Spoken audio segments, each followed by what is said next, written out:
గుప్తయుగాన్ని మనము స్వర్ణయుగము అని పిలుస్తాం. ఆ స్వర్ణయుగంలో ఒక ముఖ్యమైన పాత్ర పోషించినవి ఆనాటి దేవాలయాలు, దేవాలయ నిర్మాణాలు. ఈ క్లాసులో మనము గుప్తయుగ దేవాలయ నిర్మాణాల గురించి వివరంగా తెలుసుకోబోతున్నాం. భారతదేశంలో మొట్టమొదటిసారిగా శాశ్వత కట్టడ దేవాలయ నిర్మాణానికి గుప్తులే బలమైన పునాది వేశారు.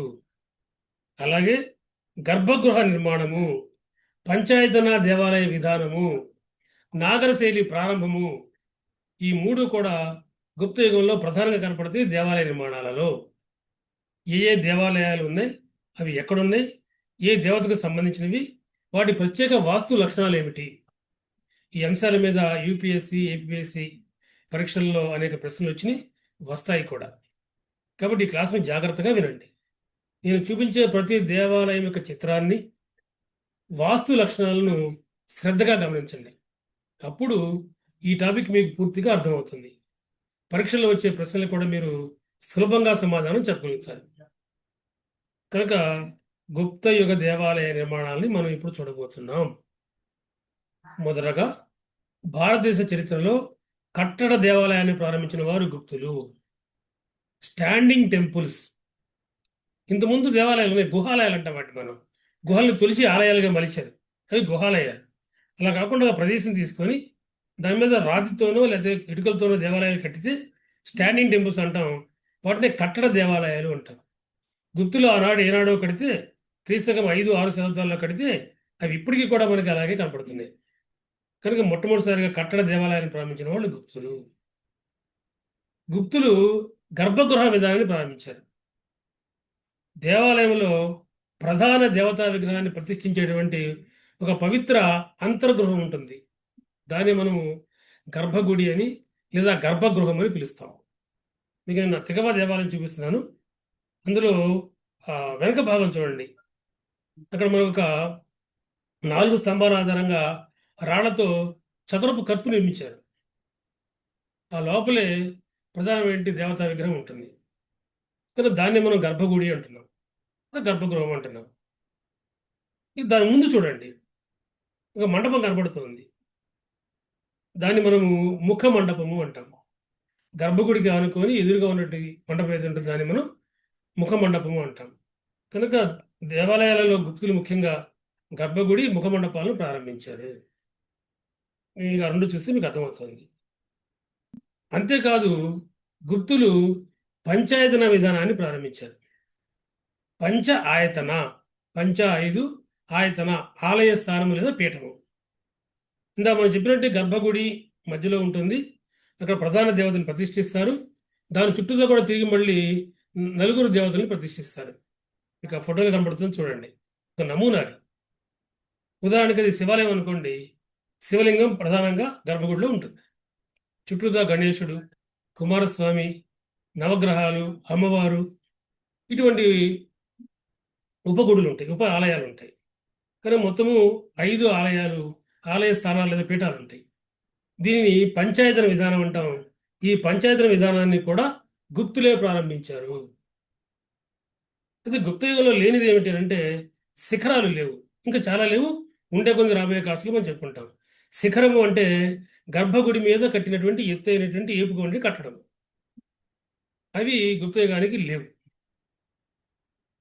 ఈ నక్షాలతోటి, ఈ వాస్తు నిర్మాణాలతోటి మనం ముఖ్యంగా ఒక 5 దేవాలయాలు చూస్తాం.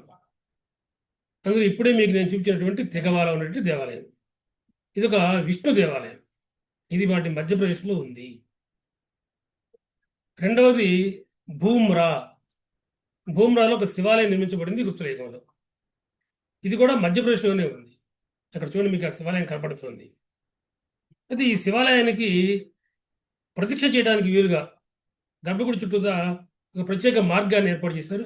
దీంట్లో మార్గం వచ్చే లక్షణం, మీకు ప్రదక్షిణ మార్గం అంటే మీకు తెలుసు.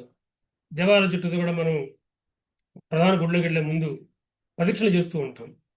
అటువంటి ప్రదక్షిణ మార్గం మనకి ఈ భూమ్రాలోని శివాలయంలో కనపడుతుంది. మూడో దేవాలయం చూడండి, నాచన కుతార. నాచన కుతారలో పార్వతీ దేవాలయం ఉంది. ఇది కూడా మధ్యప్రదేశ్లోనే ఉంది.